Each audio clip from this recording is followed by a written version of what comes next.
আসসালামু আলাইকুম। সবাই কেমন আছেন? আশা করি সবাই খুব ভালো আছেন।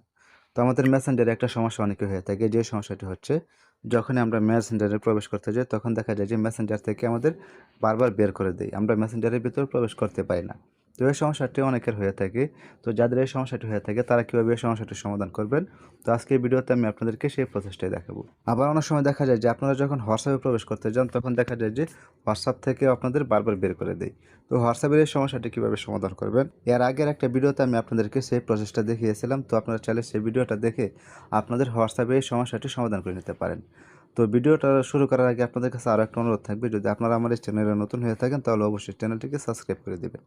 তাহলে চলুন আর কথা না বাড়িয়ে আমরা আমাদের ভিডিওর মূল কাজে চলে যাই, যে মেসেঞ্জার থেকে যদি আপনাদেরকে বারবার বের করে দেয়, মেসেঞ্জারের ভেতরে প্রবেশ না করতে পারেন, তাহলে আপনারা কীভাবে এই সমস্যাটি সমাধান করবেন।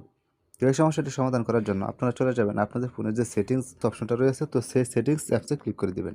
তো সেই সেটিংস অ্যাপসে ক্লিক করে দেওয়ার পর এখান থেকে একটু স্ক্রল ডাউন করে নিচের দিকে আসার পর এখান থেকে খুঁজে বের করে নিতে হবে অ্যাপস। তো এখানে অনেকের ক্ষেত্রে অ্যাপস থাকতে পারে বা অনেকের ক্ষেত্রে অ্যাপস ম্যানেজার থাকতে পারে। তো যাই থাকুক, তো আপনারা এখান থেকে এই অ্যাপসে ক্লিক করে দিবেন। তো এই অ্যাপসে ক্লিক করে দেওয়ার পরে এখান থেকে দেখেন যে দ্বিতীয় নাম্বার একটা অপশন রয়েছে ম্যানেজ অ্যাপস। তো আপনারা এখান থেকে ম্যানেজ অ্যাপসে ক্লিক করে দিবেন।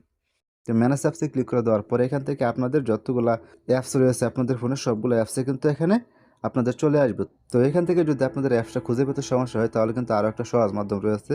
তো সেই সহজ মাধ্যমটা হচ্ছে, তো আপনারা কী করবেন, আপনাদের মেসেঞ্জার যে অ্যাপসটি রয়েছে সেই মেসেঞ্জার অ্যাপসটিতে ক্লিক করে ধরে রাখবেন।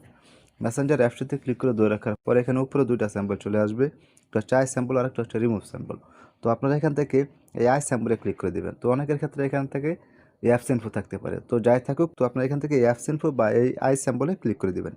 ক্লিক করে দেওয়ার পর এখান থেকে আপনাদের সর্বপ্রথম যে কাজটা করতে হবে, নিচেই দেখেন যে ডান পাশে কর্নারে রয়েছে ক্লিয়ার ডাটা। তো আপনারা এখান থেকে ক্লিয়ার ডাটাতে ক্লিক করে দিবেন।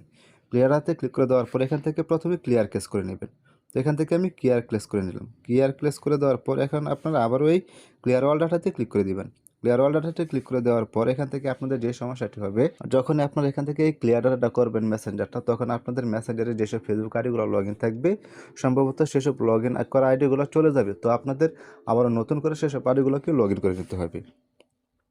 তো মেসেঞ্জারে আমার এই সমস্যাটি হচ্ছে না, তার জন্য এখান থেকে আর আমি ক্লিয়ার অল ডাটা দিতেছি না। তো আপনার যদি মেসেঞ্জারের সমস্যাটি হয়ে থাকে তো আপনার এখান থেকে ক্লিয়ার অল ডাটা করে দেবেন। অল ডাটা করে দেওয়ার পর এখান থেকে আপনারা আবারও আপনাদের মেসেঞ্জারে আপনাদের ফেসবুক আইডিগুলো লগ ইন করে নেবেন।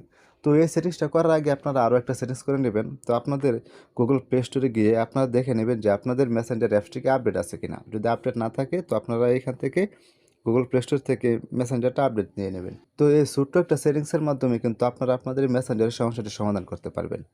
তো এই ছিল মূলত আজকের ভিডিওটি দেখে যদি আপনাদের ভালো লেগে থাকে তাহলে অবশ্যই ভিডিওটিতে একটি লাইক দিয়ে যাবেন। তো আবার দেখা হবে পরবর্তী কোনো নতুন ভিডিওতে। সেই পর্যন্ত সবাই সুস্থ থাকবেন, ভালো থাকবেন। আল্লাহ হাফেজ।